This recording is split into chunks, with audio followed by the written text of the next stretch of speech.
Closed captioning of Eyewitness News 13 is made possible by your local Dodge dealer. This is WZZM, Grand Rapids, Michigan. Now, from the Eyewitness News Center, this is Eyewitness News 13 at 11. On this Monday, August 3rd, the growing problem of hunger in Grand Rapids and how some people here are getting fresh fruit and vegetables to the hungry. Good evening, I'm Juliette Regis. And I'm Lee Vandermeet. Workers at Grand Rapids Dégagé Ministries say these tough economic times are taking a toll on everyone, especially the hungry, which is creating a greater need. As Ron Collins reports tonight, thanks to a local effort, a few Grand Rapids hungry are stocking up on food straight from the garden. A bag full of fresh vegetables in exchange for a smile and a thanks. That's the spirit here at Grand Rapids Dégagé Ministries. The Dégagé Ministries is working together with area Catholic churches to get fresh fruit and vegetables to the hungry in Grand Rapids. The need to feed the hungry in Grand Rapids has been persistent over the couple of years that I've been here, and we've seen it increase over the last year rather dramatically. We've seen the number of people finding themselves in extreme need much higher. The program is sort of a free farmer's market. It's based on the Catholic philosophy of the gleaning table.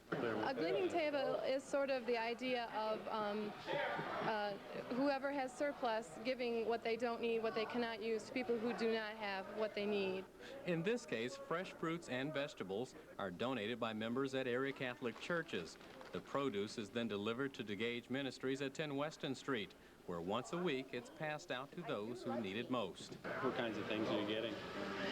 Getting lots of apples, lots of beans, everything, potatoes, radishes, cucumbers, squash, zucchini, everything. It does help to put some fresh produce in the hands of people, and what's great about this stuff is it's farm raised, it's homegrown, usually pretty much organically grown, it's farm fresh. The Free Farmers Market will be open every Monday night until the harvest season is over sometime in mid-September. It's hoped that the effort will put a small dent in the problem of hunger, a problem many fear is growing out of control. In Grand Rapids, Ron Collins, Eyewitness News 13. Unemployed workers in Muskegon County could end up owning their own businesses within a year with the help of a special program. That's what happened to Lewis Slater, the founder of Premium Gourmet Mushrooms Incorporated of Houghton. Slater was laid off last fall after 17 years with the Teledyne Corporation, but he qualified for a special employment program offered through the Muskegon Economic Development Corporation. Slater received training and a business startup grant. The program, which helped hundreds of people find employment in its first year, is funded by the Department of Labor. With this, we're able to amplify our efforts and really help people that are going both through the reemployment stage as well as in the self-employment area, and that's to get them started in a business of their own so they can not only provide a livelihood for themselves, but hopefully create some jobs for other West Michigan residents. Muskegon is one of 6 communities nationwide that receives federal money for the project. Mega has been awarded a second year of funding. Good news, and Bill Steffens here now with hopefully good news on the weather forecast. We got some nice weather ahead. Lots of sun, probably the sunniest week we've had here of the summer coming up here. There's still a slight chance of a shower tonight, and we'll look at radar in a minute, but all in all, looks like a pretty nice week shaping up. Not so nice though out west, where a big heat wave is underway across parts of California, Oregon, up into Idaho and Montana. Forest fires out in California, 2 of them raging, a 5,300-acre fire in the central Sierra Nevada mountains to the west of Reno, Nevada. That's been about 50% contained at this point. Crews are also working in Monterey County, where they estimate it may take probably till Wednesday morning to contain a fire there that has burned almost 2,000 acres in the Los Padres National Forest.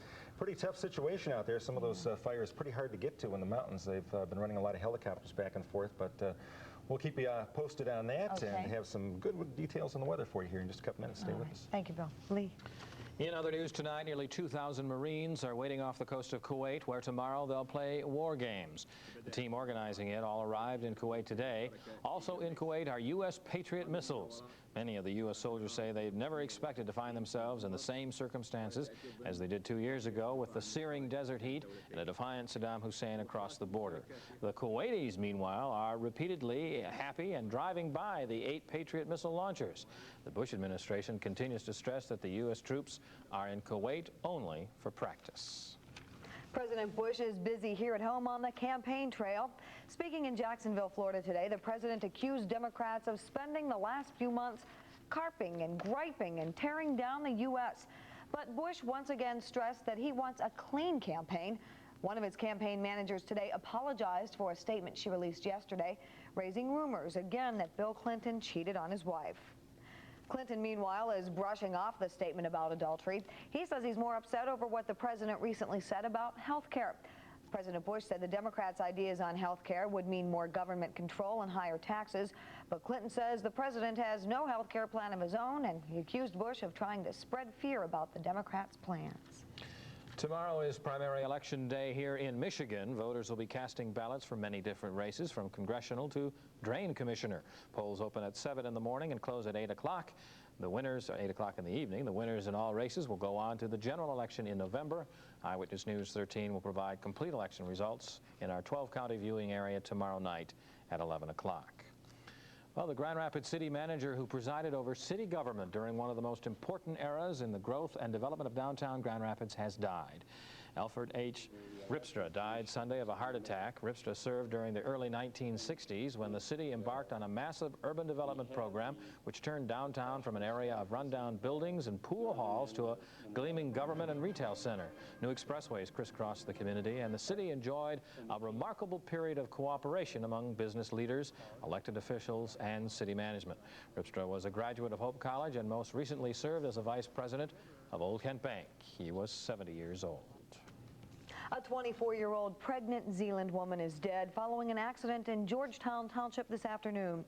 Ottawa County Sheriff's officials say Jill Vandermolen, who was 8 months pregnant, died from head injuries after she was thrown from her vehicle. Doctors were unable to save her unborn child. The crash occurred at the intersection of Fillmore and 48th Avenue. Authorities say Vandermolen apparently ran a stop sign and collided with another vehicle. Her 1-year-old son was also in the car. He was strapped in his car seat and was not seriously injured.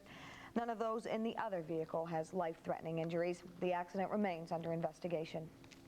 2 suspects in the weekend murder of a young Vietnamese man are in prison tonight. This afternoon, the 2 men were in Wyoming District Court, charged in the weekend homicide at Little Saigon restaurant. 20-year-old Ty Van Nguyen and Tong Trung were arraigned before the judge on open murder charges. Killed in the shooting was Soon Win, who some witnesses called the instigator of the fight, which ended in his own death. The owner of the Little Saigon restaurant called Soon a troublemaker who had several battles with Ty and Tung, including a fight and stabbing in Grand Rapids last Thursday, which left the 2 badly beaten. The restaurant owner says Ty and Tung were heroes. He says they're nice young men who have never been in trouble and who work for him on weekends without pay just to help. Well, the judge returned the pair to Kent County Jail without bond. A preliminary examination has been set for August 12th. The Kent County Circuit Court is working to make sure that some headway is made in its fight against the war on drugs. The court is moving more drug cases through its system at a faster rate. For almost a year now, the court has been working under a drug-related offenders program. Under the program, one judge handles all drug cases.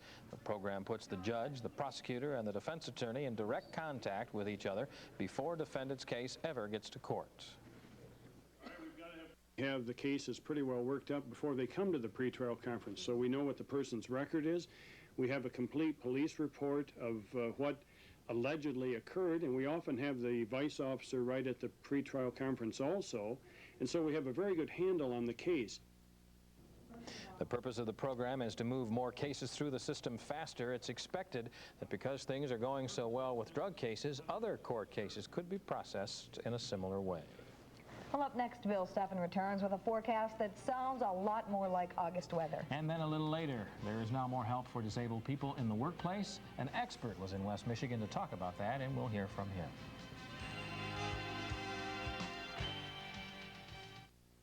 Dick Whitmer is head of Blue Cross and Blue Shield of Michigan.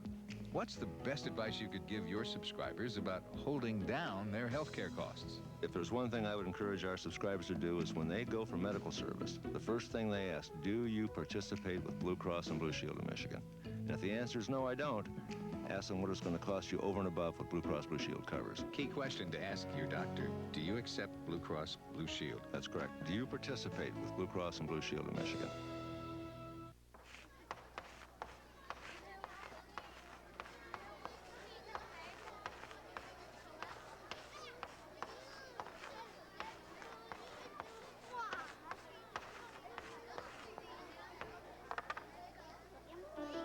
the Education MasterCard and will contribute a portion of the interest to West Michigan schools. Call 1-800-733-3359 for an application, or visit any First of America, because we shouldn't shortchange our kids. Now another helpful hint from America's favorite family. When I was a young boy, I told myself when I grew up I would have one thing. A toilet bowl like my dad had. I thought it was a head like a peanut. Al Bundy shows you how to take things sitting down. What does that toilet have that I don't? Good job. On the next Married with Children. Tonight at 11:30 here on TV 13. When a muffler goes, some people look for a cheap replacement. Fact is, they can get a quality Midas muffler starting at $19.95. Don't believe anybody ever beats Midas. Bill's back, and after July, we deserve a nice August. I think so. It's still starting out on the cool side, but a lot of sunshine coming up this week, beginning tomorrow. First of all, we're going to give away a picnic basket tonight, as we're doing every single night here through July and August. This one goes to Terry Scott from Hudsonville. We'll be in touch with Terry shortly, picking up almost $350 worth of goodies from your friends here at TV 13. Let's take a look at weather today. Across the area, temperatures stopped in the mid-70s. Lows last night, 57 to 61. Average high for today, 83 degrees. You have to go all the way back past the 4th of July, since we had temperatures that were warmer than normal during the afternoon. Well, some high temperatures around the area. Ludington at 70 today. If you like it cold, Barrow, Alaska was snowing today. They had a high temperature of 34 degrees on August the 3rd. Wawa, Ontario, you see a two-story goose when you come into town up there. That's north of Sault Ste. Marie. They made only 57 today. Out west, where the heat's raging, 95 at Ely, Nevada. That was a record. And look at Death Valley, 35 degrees higher than 90 this afternoon. 90 was their overnight low, 125 in the shade there this afternoon. Well, at the current hour, we have variable cloud cover across West Michigan. Temperature is an even 60, dew point 56, our humidity 87%. Barometers going up at this hour, and winds are out of the north, bringing in some cooler air at 7 miles an hour.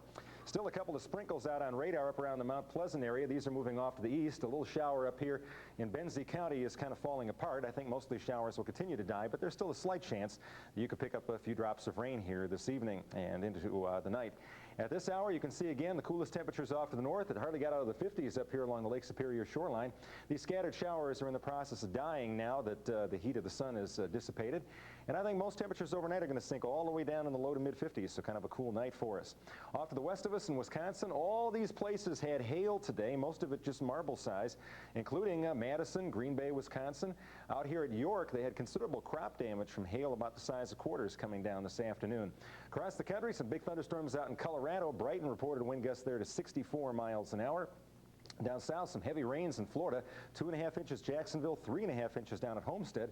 Earlier today, some big thunderstorms in Kansas produced winds of 60 miles an hour at Russell. And at Fredonia, they had over 3 inches of rain in less than an hour. That's pretty heavy rain. Little Rock, Arkansas, a big storm at Stuttgart, Arkansas, 63 mile an hour winds today. And out west, they had some pretty good thunderstorms in Montana, golf ball size hail at Havre, Montana. Up north in Canada, way up at Peace River, they had some golf ball size hail. Biggest hail, by the way, North Platte, Nebraska, the size of baseballs along with 60 mile an hour winds. High temperatures today, warm and muggy through the south, cool and pleasant though across the northern United States. Very hot out west, temperatures in the 90s all the way up to British Columbia today. Satellite pictures in motion, watch all these little popcorn cumulus clouds turn into cumulonimbus clouds and then start to fizzle here towards evening. Again, as an upper level disturbance in Wisconsin passes overhead tonight, still a slight chance of a shower, but once that gets by, big old high pressure moves in. That's going to keep us clear and very pleasant right through most of the rest of this week. Let's take a look at forecast details. For tonight, partly cloudy. There could be an isolated shower. Low temperature getting down to about 52. During the day tomorrow, partly cloudy and cool. High temperature about 73 at the lakeshore, about 69 to 71 there. Winds will be out of the northwest. Looking ahead to Wednesday, we start warming up a little bit, 75 or 76 Wednesday afternoon with lots of sunshine. And look at this, Thursday and Friday should be dry with some sunshine too. At the lake, you'll find waves 1 to 3 feet, sunset time tomorrow and even 9 o'clock.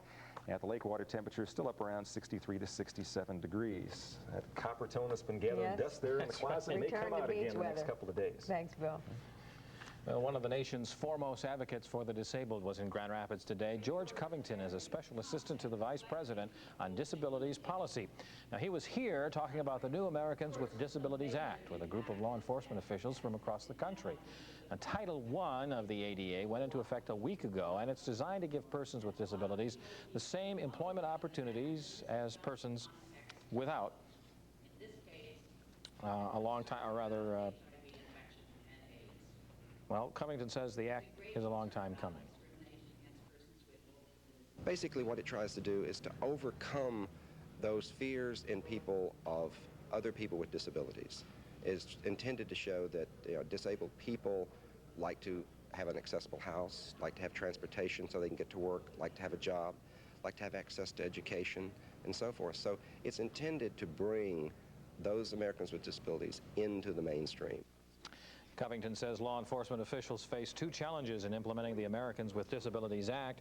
First, they must deal with their own internal employment issues, and secondly, they must develop new strategies for dealing with people out on the streets who may have disabilities. The conference continues through Wednesday, and somebody's playing tricks with the teleprompter. That's why we had a little problem there, but we apologize for that, and I hope you understood what I was trying to say. I did. When we come back, you may not realize it, but many treatments and cures for illnesses are made possible through human guinea pigs. But doctors and researchers say they're having trouble finding volunteers. We'll have details next. It's easy to reach the people you work with here, but when they're not here, they might as well be 1,000,000 miles away. That's why Century